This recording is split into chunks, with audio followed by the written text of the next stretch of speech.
पाठशाला में आपका स्वागत है। मैं डॉक्टर पटेल। आज हम डिस्कस करेंगे कि इम्यूनिटी कैसे बढ़ाएं।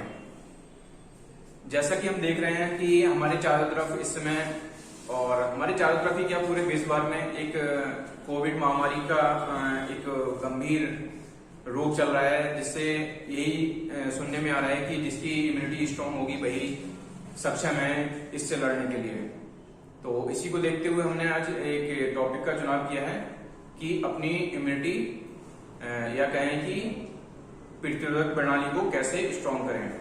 तो ऐसे तो हम कई तरीके हैं इम्यूनिटी को स्ट्रांग करने के लिए, जैसे कि हम खान पान में अपना सुधार कर सकते हैं, पोषक तत्वों का इस्तेमाल, अच्छे पोषक तत्वों का इस्तेमाल करके, और प्राणायाम के द्वारा, योग के द्वारा, एक्सरसाइज के द्वारा, बहुत सारे माध्यम हैं। बट हमने आज जो टॉपिक लिया है वो है कि हम अपने खान पान में क्या चीजों का इस्तेमाल करें जिससे कि हमारी प्रतिरक्षा प्रणाली जो है स्ट्रांग हो। तो उसी के लिए आज मैं डिस्कस करूंगा आपके सामने कि हमें इम्यूनिटी स्ट्रांग करने के लिए किन किन खाद्य पदार्थों का सेवन अपने दिनचर्या में करना चाहिए।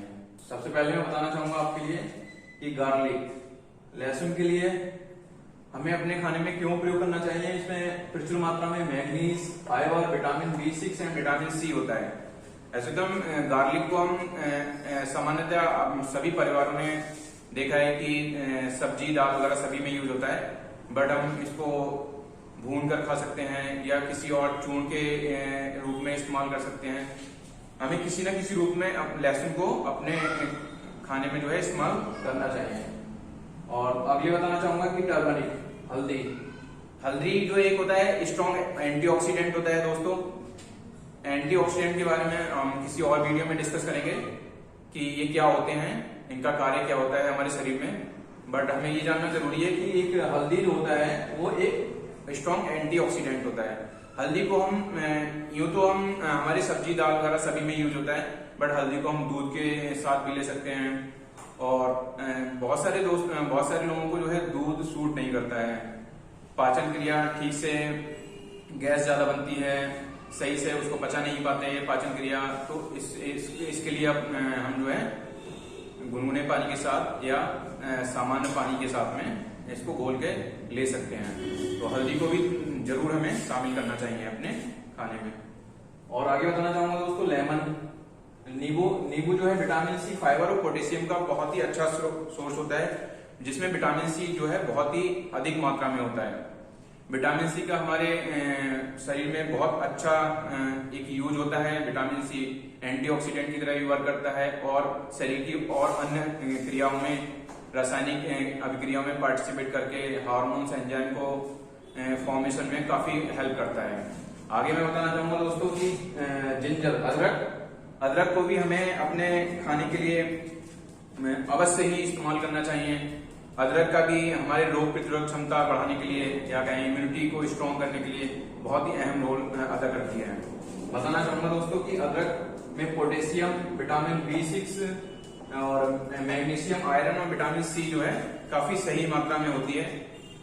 इसलिए हमें इसका उपयोग जो है अदरक में आप चाय के रूप में कर सकते हैं, आप दूध में भी ले सकते हैं, आप काढ़े के रूप में भी ले सकते हैं अदरक को। बहुत सारे और जैसे तरीके हैं जिसमें हम अदरक को शामिल कर सकते हैं। आगे मैं बताना चाहूंगा स्प्राउट्स, अंकुरित अनाज। अंकुरित अनाज के लिए हम स्पेशली वैसे देखा है पुराने टाइम से ही हम लोग विशेष तौर से अपने भारतवर्ष में तो स्प्राउट्स का बहुत ही ज्यादा प्रचलन है और सुबह के समय यूज भी करते हैं। बहुत ज्यादा लोग इसको यूज करते हैं। स्प्राउट्स में दोस्तों की प्रचुर मात्रा में प्रोटीन, फाइबर, कैल्शियम, आयरन, ये सारी चीजें इसमें उपलब्ध रहती हैं। स्प्राउट्स को अगर शाम को हम कुछ जैसे मूंग दाल हो गया, मूंगफली हो गई और आपके बादाम हो गए, अगर इनको हम भिगो के और सुबह को यूज करते हैं तो ये काफी हेल्दी और न्यूट्रिशियस रहता है, जो कि हमारी इम्यून सिस्टम को एक बूस्टर की तरह कार्य करता है। आगे बताना चाहूंगा दोस्तों, आंवला जो होता है विटामिन C, विटामिन E का एक एक्सीलेंट सोर्स होता है। इसमें बहुत ही अत्यधिक मात्रा में पाया जाता है। और दूसरा, अगर हम इसका एक दूसरा पहलू देखें तो इसमें जो विटामिन सी और विटामिन ई होता है ये बहुत ही इजीली डाइजेस्टेबल होता है, ये आसानी से पचता है और हमारे शरीर के लिए बहुत ही आसान तरीके से सिस्टम को स्ट्रॉन्ग करता है और उपलब्ध होता है हमारे शरीर के लिए। तो इसलिए आंवले को भी, आंवला चाहे आप मुरब्बे के रूप में इस्तेमाल कर सकते हैं या कच्चा आंवला इस्तेमाल कर सकते हैं, आंवले का जूस इस्तेमाल कर सकते हैं। कई सारे तरीके हैं जिससे कि हम आंवले को अपने प्रतिदिन की लाइफ में हम यूज कर सकते हैं। आगे दोस्तों बताना चाहूंगा ऑरेंज, संतरा भी विटामिन सी, विटामिन B6 और कैल्शियम का काफी अच्छा सोर्स होता है।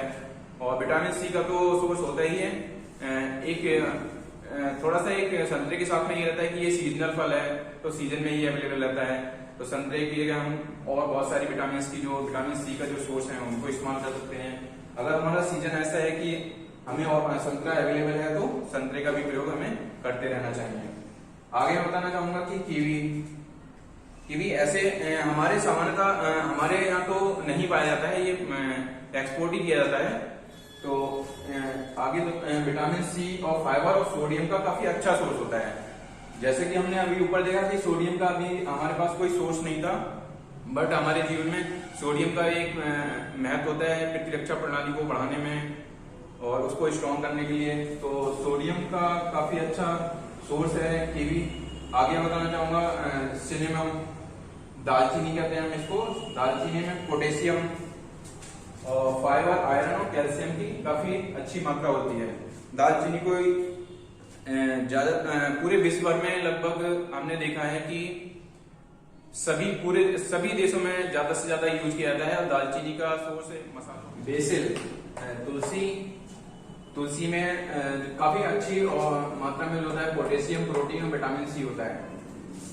सामान्यतः हम लोग जो हैं तुलसी को घरों में यूज करते हैं। तुलसी को देखा है मैंने पानी के साथ यूज करते हैं। पानी के साथ साथ हम लोग दूध में, चाय में या अन्य किसी खाद्य पदार्थ में मिक्स करके भी हम तुलसी का यूज कर सकते हैं। तुलसी पुराने जमाने से ही काफी यूजफुल है और यूज भी करते हैं। हमारे एंसेस्टर्स के टाइम से ही इसको यूज किया जाता है और हमें तुलसी को जरूर शामिल करना चाहिए अपने डाइट में। आगे बताना चाहूंगा एग नॉन वेजिटेरियंस के लिए एग जो होता है काफी अच्छा सोर्स होता है। लगभग एक अंडे में 5 से 7 ग्राम प्रोटीन होता है। तो प्रोटीन का काफी अच्छा सोर्स होता है। जो नॉन वेजिटेरियंस होते हैं उनके लिए एग दिन में 2 से 3 अगर अंडे लेते हैं तो हमारी डाइट के लिए प्रोटीन काफी मात्रा में मिल जाता है। आगे आलमंड जो होता है विटामिन सी का एक एक्सीलेंट सोर्स होता है। आलमंड को हम लोग डेली यूज में लेते हैं। वैसे तो आलमंड हम लोग यूज करते हैं, बट आलमंड का एक लिमिटेड मात्रा में ही यूज करना चाहिए, क्योंकि इसके अधिक खाने से इसके अलग नुकसान भी होते हैं। आगे बताऊंगा कि योगर्ट जिसको हम दही भी कहते हैं,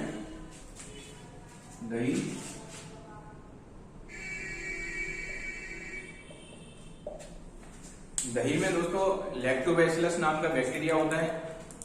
लैक्टोबैसिलस सामान्यतः हमारे आंत में पाया जाता है, जो कि खाने को पचाने में बहुत ही ज्यादा मदद करता है। तो इस तरह से हम योगर्ट को अगर खाते हैं तो दूसरे तरह से हम लैक्टोबैसिलस का ही इस्तेमाल करते हैं। लैक्टोबैसिलस हमारे पेट में जाके, आंतों में जाके खाने को पचाने का काम करता है। अगर हमें पाचन क्रिया को स्वस्थ रखना है तो दही का भी एक अहम रोल रहता है। और अगर हमारा पाचन सिस्टम, पूरा डाइजेस्टिव सिस्टम अगर सही अच्छे से काम करेगा तो ऑटोमेटिकली हमारी इम्यून सिस्टम बूस्ट होगी, हमारा प्रतिरक्षा प्रणाली जो है वो मजबूत होगी। आगे बताना चाहूंगा कि कोकोनट वाटर में दोस्तों सोडियम, पोटेशियम काफी भरपूर मात्रा में होता है। कोकोनट वाटर को हम इम्यूनिटी बूस्टर ड्रिंक भी कहते हैं। तो कोकोनट वाटर को अगर हम इस्तेमाल कर रहे हैं तो हमें पोटेशियम और सोडियम दोनों का ही एक सही मात्रा में हमें शामिल हो जाता है हमारे खाने में। और दूसरा ये होता है कि अगर हम इस समय गर्मी का टाइम भी चल रहा है, अगर गर्मी के टाइम में हम कोकोनट वाटर को यूज करते हैं तो हमारे लिए जो वाटर की जो डेफिशिएंसी होती है वो भी पूरी हो जाती है। आगे मैं बताना चाहूंगा कि फिश, जो नॉन वेजिटेरियंस है उनके लिए फिश एक बहुत अच्छा सोर्स होता है। प्रोटीन का, ओमेगा 3 फैटी एसिड के लिए भी काफी अच्छी अमाउंट रखता है, और कोबालामीन और विटामिन B6 भी फिश में पाया जाता है। तो फिश को कई सारे रूप में ले सकते हैं और फिश ऑयल का भी इस्तेमाल कर सकते हैं।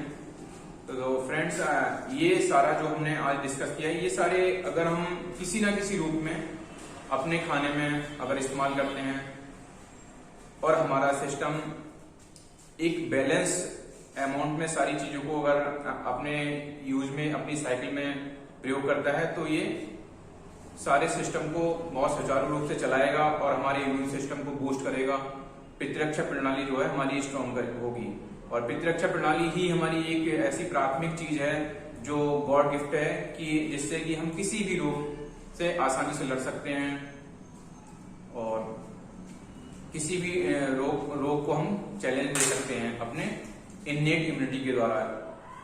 तो दोस्तों, आज के लिए इतना ही, और अगर वीडियो पसंद आई तो लाइक करें, सब्सक्राइब करें। धन्यवाद।